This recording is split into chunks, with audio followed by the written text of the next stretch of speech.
আসসালামু আলাইকুম ওয়া রাহমাতুল্লাহ।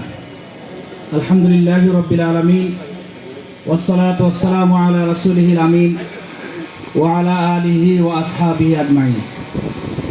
রান এগেইনস্ট ড্রাগ আজকের আয়োজন করার জন্য ইসলামী ছাত্র শিবিরকে অন্তঃস্থল থেকে ধন্যবাদ এবং মোবারকবাদ জানাচ্ছি।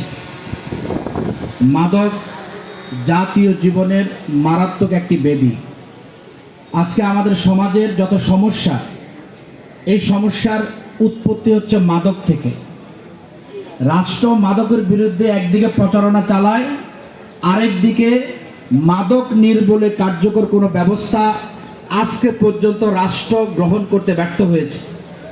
আমরা যখন কারাগারে ছিলাম, আমরা দেখেছি যেই ব্যক্তি মাদক গ্রহণের কারণে কিংবা মাদক ব্যবসার কারণে কারাগারে গিয়েছে, সেই ব্যক্তি কারাগারে গিয়েও সে মাদকের ব্যবসা করে।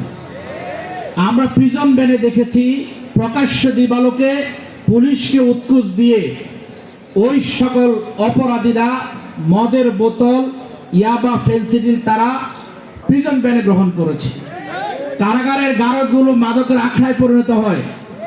একজন সামান্য ওই গাঞ্জা সেবনকারী যখন কারাগারে যায়, সে বড় মাদক ব্যবসায়ী হিসেবে সেখান থেকে বের হয়ে আসে। এজন্য রাষ্ট্রকে মাদকের বিরুদ্ধে স্পষ্ট অবস্থান গ্রহণ করতে হবে।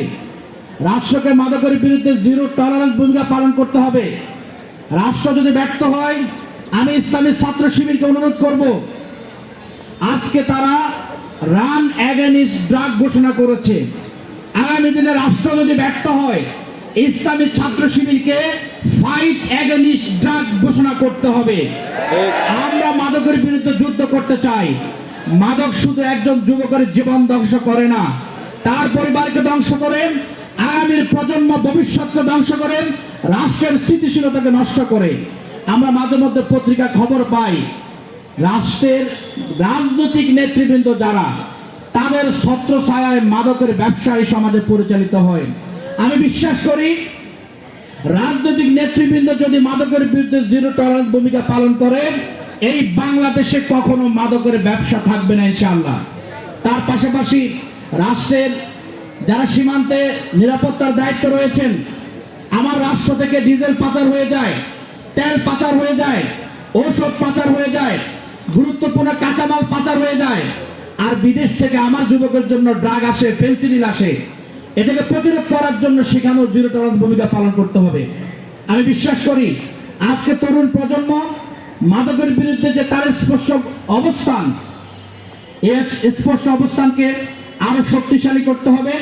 ইসলামী ছাত্র শিবিরকে এক্ষেত্রে কার্যকরী ভূমিকা পালন করতে হবে।